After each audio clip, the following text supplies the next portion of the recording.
And I'm live. Greetings, everybody. A slightly different aspect this week. I thought I'd relocate to the back of the shed and just give it a little trial run, as they say. I hope everybody can hear me 5x5.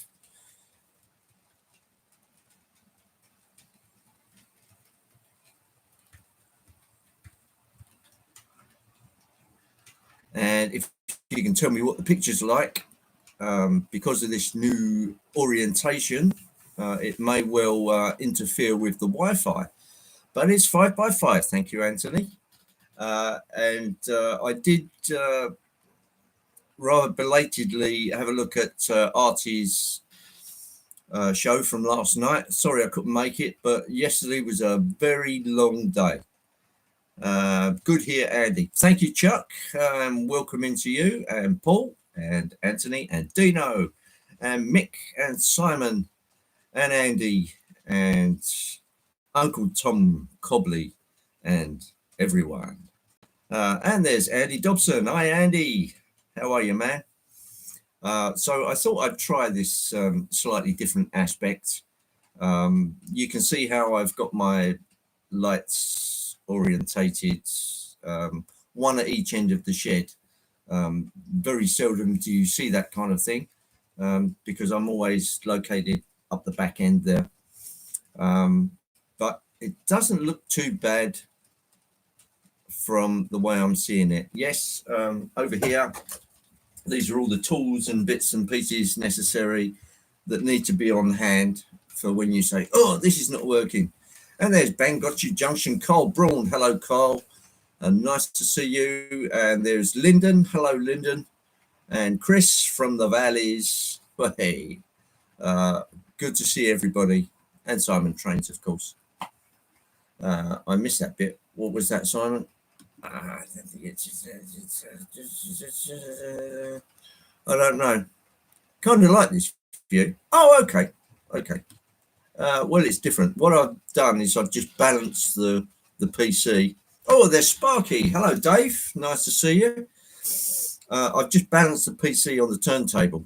So it's resting on the bridge part in the middle. And it's a little wobbly, but yeah, it's okay. So I may be able to give you a different aspect on the camera angle when I move the camera. So yeah, it's a spinning PC. Sounds strange. Has anybody else got any spinning PC? Oh, my PC spinning. Yes, on the turntable. Yes, it's not really an operable turntable as far as automation goes. I took all of the guts out of it, so I just turn it by hand, which was a lot easier. When you look at turntables and how they actually operate, if you want them to operate, dare I say, prototypically, they'll be going very slowly. And I don't have that kind of patience. So when I want to turn something like an A4 or an A3, Flying Scotsman, Mallard, then on it goes. I usually just flip the power off for a second, spin it quick, power back on, and off it goes. So that's the way I tend to do that kind of thing. John and Holly, a very good morning to you. Good afternoon, actually. Yes, there are people who are afternoon and there are people who are morning. SJ Trainworld, hello SJ. Hope Denmark is having better weather than we are. Nice to see you and welcome in. Just tickling around in the background is I thought I'd have a splash of colour today. On that side, we have an Anglia. Now I know Anthony mentioned this. In this, what would you call it? Is it a teal colour? Quite a vibrant blue, and I've offset that with Network Rail yellow. So these are both running DTC. the Class 31, which is the Network Rail jobby, which is passing just behind the Anglia train. I pulled the sound chip out of another Class 31 to put in this one. There's a few difficulties there because Hornby V and Hornby, they've changed the circuit board design in the Class 31. So you've got these components sticking up. Yeah, I hadn't anticipated that. Plenty of room for the speaker, but not much room for the chip. Which 31 you got? It's Jake. Very good afternoon to you. Excuse me. It's the Network Rail Class 31 from Hornby when they bought the Hornby version out. Now I know Acura Scale have done a more modern version of this with all the working lights on the front of it, which I think are ultraviolet lights which flood the track, and they've got it all working. This one, they just put the lights on there as dummies. So I'll show you that as we progress. But opening it up yesterday and swapping the chip over, it's still an 8-pin. So it's an 8-pin with obviously the flying leads which go to the chip, and of course 2 wires for the speaker. Now I put a megabass, a slimmed down megabass speaker in it.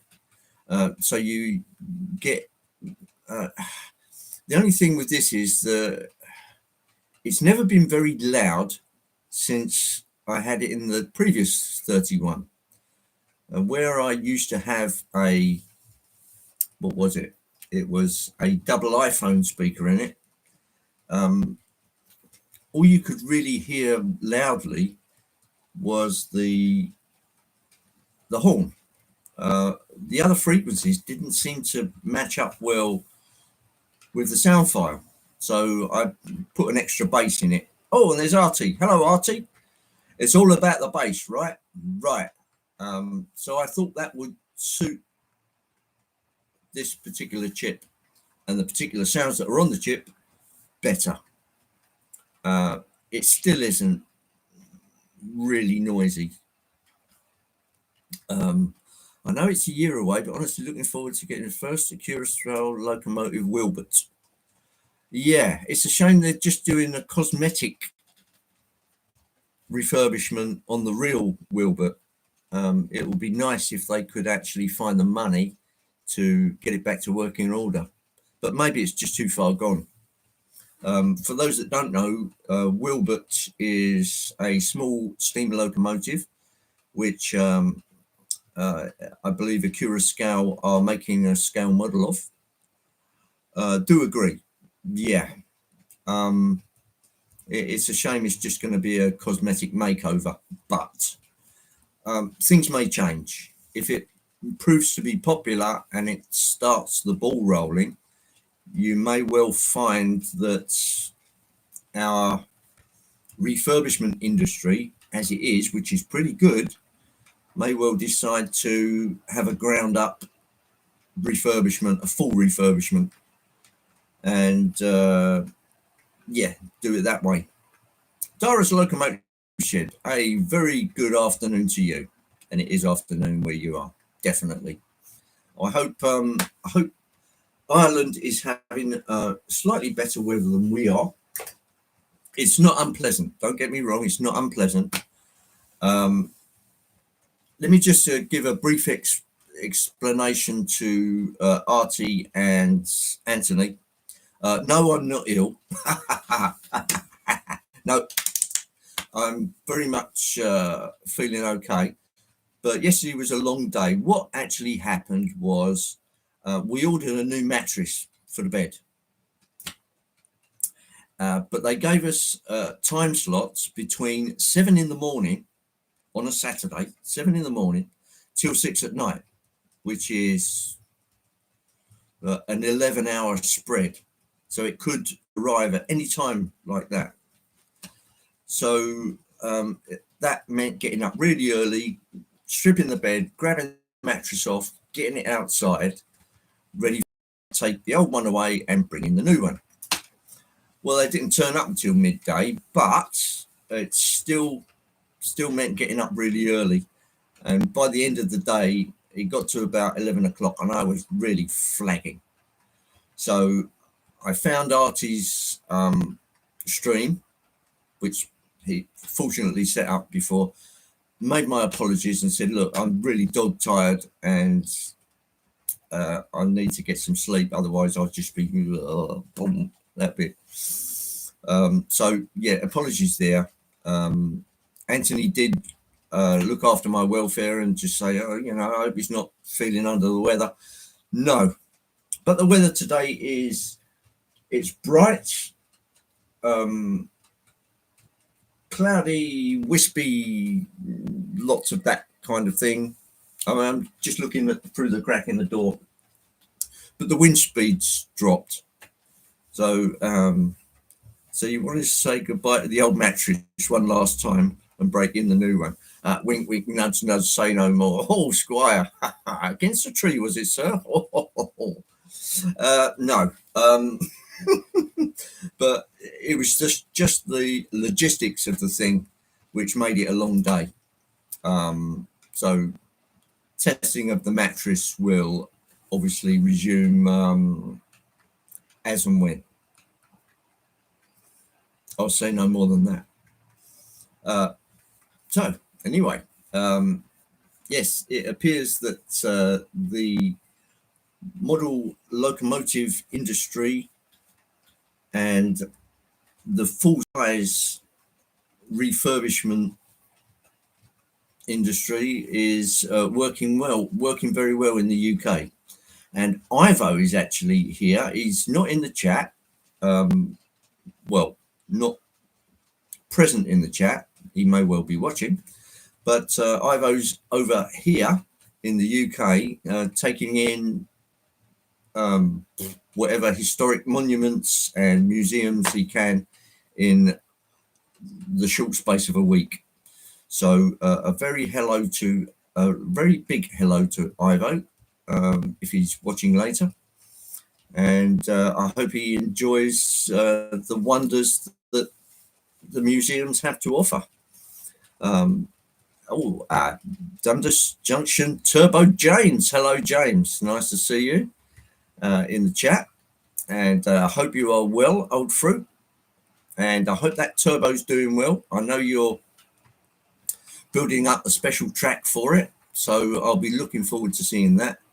And these things are better not rushed. So, yeah, I think you're doing the right thing. It looks like a fairly delicate model. For those that don't know, James has got this turbo train, which is super looking thing, made by Rapido. Rapido? Yeah, Rapido. Yeah, super looking thing. Looks a little bit like a cop loper that those of you that will be familiar with. I don't know if it predates it, but it's obviously, they've obviously got turbines in it. And of course, being digital sound, you get to hear the turbines. Now, Sparky, Dave, who's in the chat, has got his working, and we've seen it. We have seen it run. But it does look as though if you breathed on it too hard, it would fall apart. And there's rail artist Mikey. Hello, Mike. How are you, man? A very good morning to you. It's Hotdog. Yes, it's that time again. On a very weak weathered Sunday. It's not very hot. It's not very cold. There it is. And we've got Chazco in there. Howdy, y'all. Nice to see you, Chaz. A very good morning to you. Tickling away in the background to my... That way. You'll just make out the Network Rail train. Network Rail, for those that don't know, in the UK, they look after all the infrastructure of the track and the signalling and all of that. I also have the original turbo. It still looks delicate, James, however many they make of it, with those little tiny little plastic pipes that you have to align when you join it. I mean, obviously, I've seen these things on YouTube, never seen one in real life, but they look really delicate and fragile. Fragile. Yes, they are. It did look that way just in trying to get the carriages together. I know this is always a major bone of contention, trying to get electrical continuity through the carriages, plus make sure they're fixed together in a nice way. It's difficult for manufacturers to do. It's not impossible. Bachmann do it their own way. Hornby do it their own way. Rapido obviously attempted something similar with that. Rapido also do the APTE. This is Rapido UK. And again, that's got a different attachment with electrical connection through it. The Germans do it their way with Märklin and Roco. It's a science in itself, and not everybody gets it right. I wish they standardize it somewhat, but they don't. And it's very much down to proprietary type connectors. So there you go. Yeah, it's fragile, but it looks very nice. It sounds very nice. And looking at Sparkies, it runs very nice when it decides to. Todd Armstrong, very good morning to you. And Signal Cabin, nice to see you, Dats. There you go. Needs to be said, yes. I wish they'd standardize it, but I don't think something like that ever will be standardized. We have enough trouble with just plain connectors. We've got things like this, which are the old horn hook couplers. Remember them? Those of our American friends will know horn hook couplers. And of course, they were replaced by knuckle couplers. And knuckle couplers have the problem that as you go up and down on the track, if you've got an incline or bumps or anything like that, they tend to shift vertically. Whereas something like, what do we got? When you want to find one, you can never find one. A tension lock coupling, like the UK gets very criticised for. But way back in the day, Fleischmann used to use their own type of tension lock coupling. And the idea is that it's got two hooks and a bar, and two hooks, two bars, and they hook over each other. So it gives you a double jeopardy, if you like. So if one hook fails, the other one's still holding on. Plus you can stop them, take the tension off of the coupling, have a little ramp underneath that flips up the two hooks, and you can there's a lot to be said for it and a lot of disadvantages. The big D coupling, which we call them, people used to say, look at the state of that, they're really unscale and all the rest of it. But even on the tightest corner, the big D couplings, there was enough room to couple on a bend, so the hooks would miss each other and grab on. Very difficult to do any kind of coupling on bends with any kind of join, and the hooks over each other. There was a lot to be said for it, but all modelers won out and things got that much smaller, but not in a practical way, just in an aesthetic way. But there you go. Right, let's get you good chaps and chapesses, if there are any, down on the track. Well, thank you, Todd. That's very kind of you.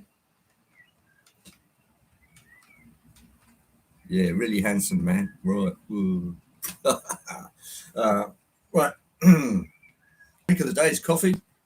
And cheers, everybody.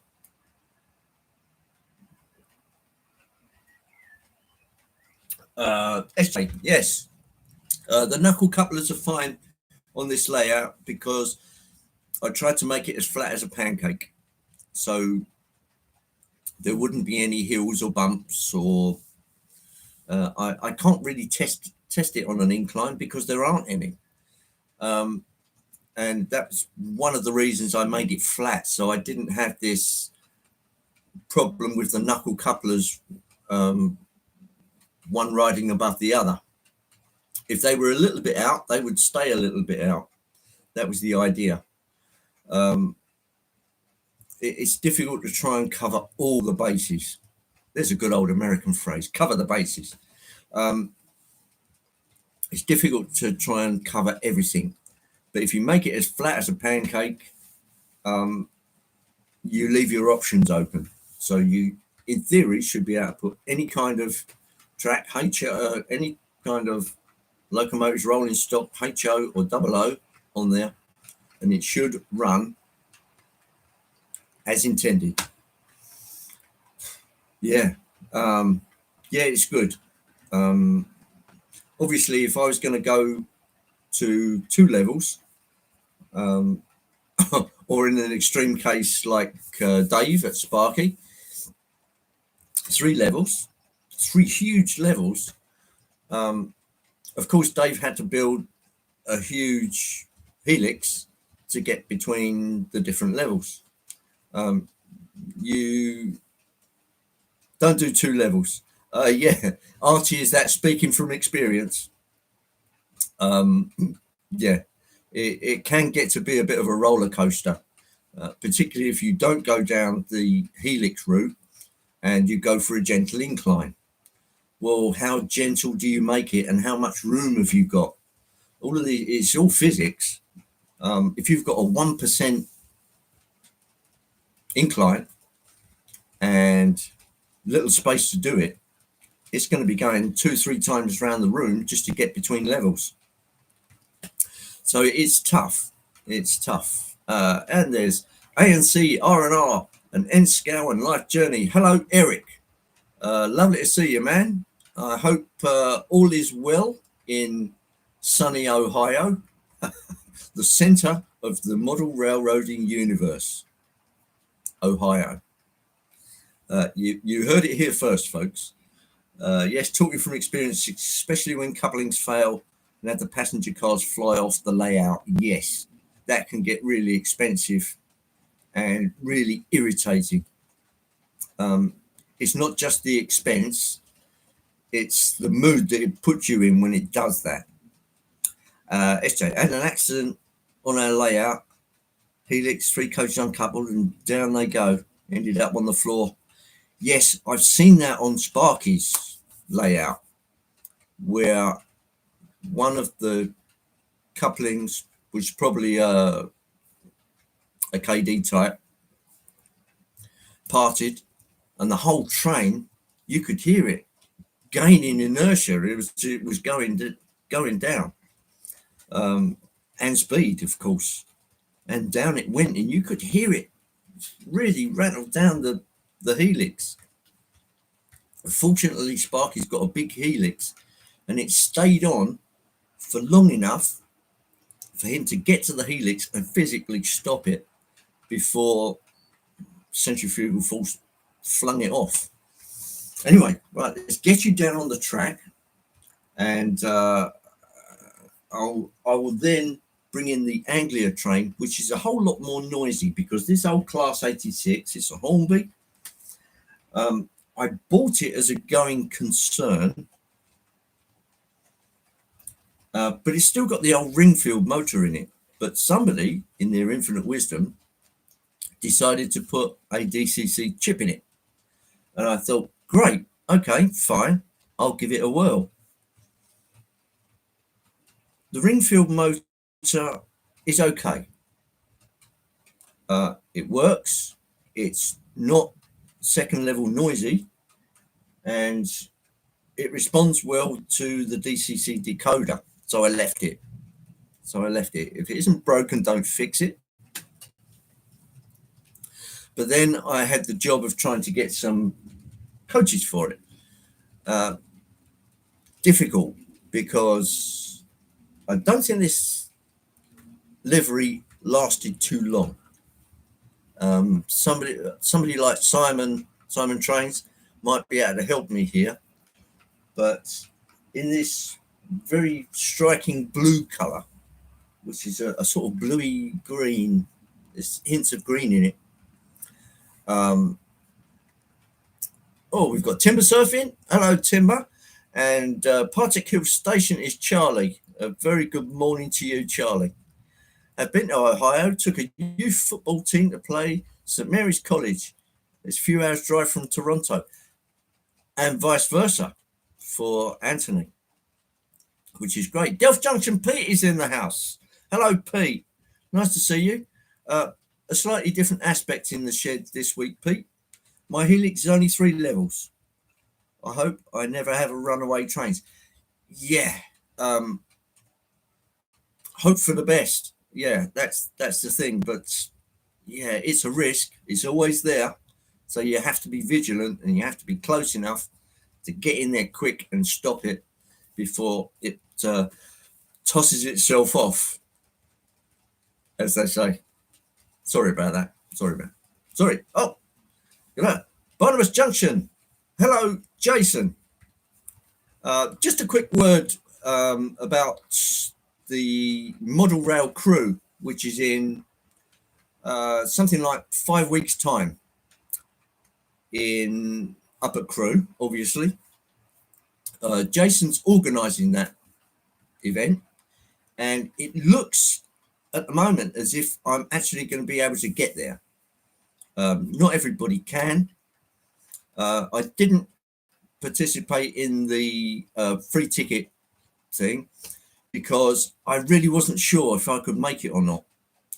But the way things are turning out, it looks like I will be able to be there, which is great for me because there's lots of people there I haven't met. I've obviously met Timber, haven't met RGJ Trains. Delft Junction Pete's not going to be there, unfortunately. It'll be great if I can get there. But I was so uncertain, Jason, that I know there's a holiday being booked as well, but they don't clash. So they're weeks apart. Ian Melling, very good afternoon to you. Hope you're well. So, yes, I'm going to do my best to be there, but Crewe's not an easy place to get to from here because I'm on the eastern, what used to be the London North East Railway, and Crewe is on the London Midlands and Scottish Railway. They do intersect. Obviously, King's Cross is for the LNER, Euston is the LMS. It still works that way, even now. But you can actually go between the two up country, but that would mean a lot of faffing. So it would probably mean me jumping on down to King's Cross, walk or tube train to Euston, then back up to Crewe. It doesn't sound as though it's much of a walk from the station. I know there are buses laid on. East Coast Main Line. That's the very words I was looking for. And Model Rail Crew is on the West Coast Main Line. Yeah. So it's a lot of time and expense to swap over those two railways. It's a shame, but there used to be a line that stretched from Hitchin to Bedford, but that was done away with a long time ago. A free shuttle bus from the station to the venue. But if it's walkable, I can walk it. And that's why I didn't really want free tickets, because I wasn't sure whether I could get there or not. And I didn't want to deprive anybody else of having a free ticket. A 40-minute walk. Yeah, maybe the bus, I think. Okay. Thanks for the info, Jason. I'll bear that in. 2.6 miles. Okay, that's not too bad. So that's literally from where I live here up to the post office, which is about 2 miles. yeah, that takes some time. So yeah, I'll work on that. Hitchin to Bedford was originally part of the Midland Railway, um, getting into London before they built St Pancras. Oh, the bedpan line. Yeah, of course. But yeah, there you go. Um, Jason's on in 30 minutes. Disused railway line, Biddulph and the Valley line. Interesting. I'll be watching that. Um, Jason, did I win tickets? Said Mick. I wouldn't even consider that walk. It's more cake shape though. Andy, you can do it. Yes, I can do it. I've got to find out if Richard's got that weekend off. Ideally, it'd be great if I can bring Richard along. He's a model railway enthusiast. He works for Network Rail. It's always great having his computational knowledge with me because he knows exactly what we've got in the way of rolling stock. And it's easy to say, have we got one of these? And he goes, yeah, but just check the number. And it's so easy. Anyway, let's get you down on the track. The Class 86 is non-sound. It's just a DCC chip in there. So let's get you down on the track from a slightly different aspect this week and get the Anglia running. So I'll bring you over this side first and we'll see if we can find a decent spot to see from. All right.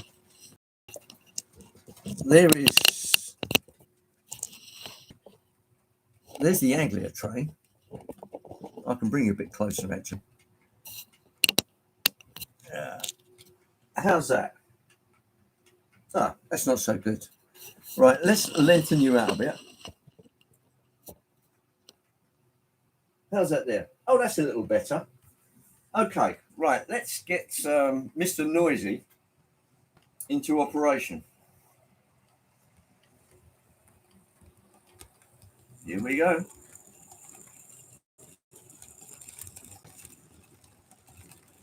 Oh, not too bad, not too bad.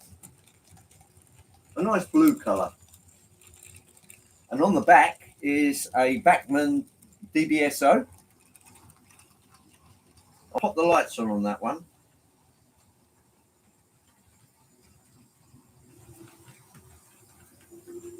Here she goes. She's winding up.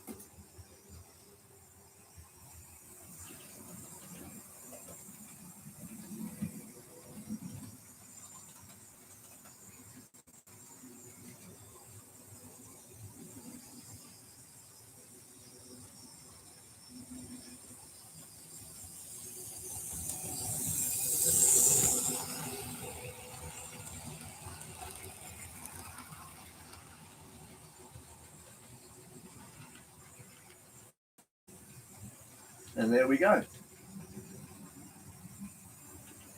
Right, I'll just speed up the other one.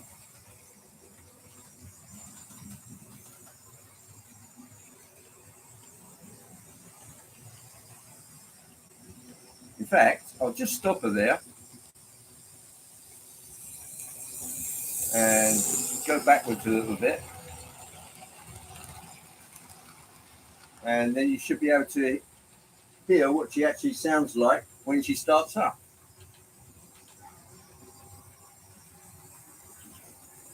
Right, sounds are coming on now, ladies and gents.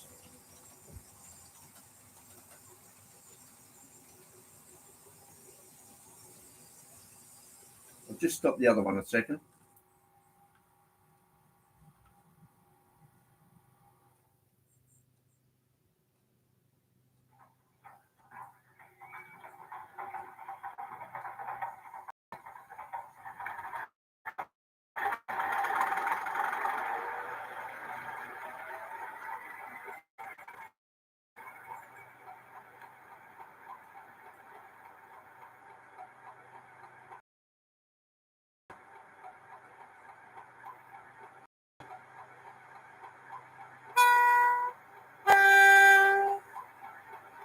Okay, off we go.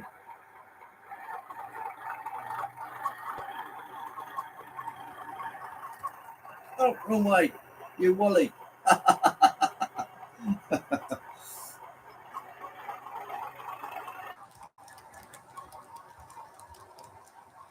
Right, she's off and running. And as you can hear, it's not really that loud. Right, let's get the other one running. And off we go. Here she comes.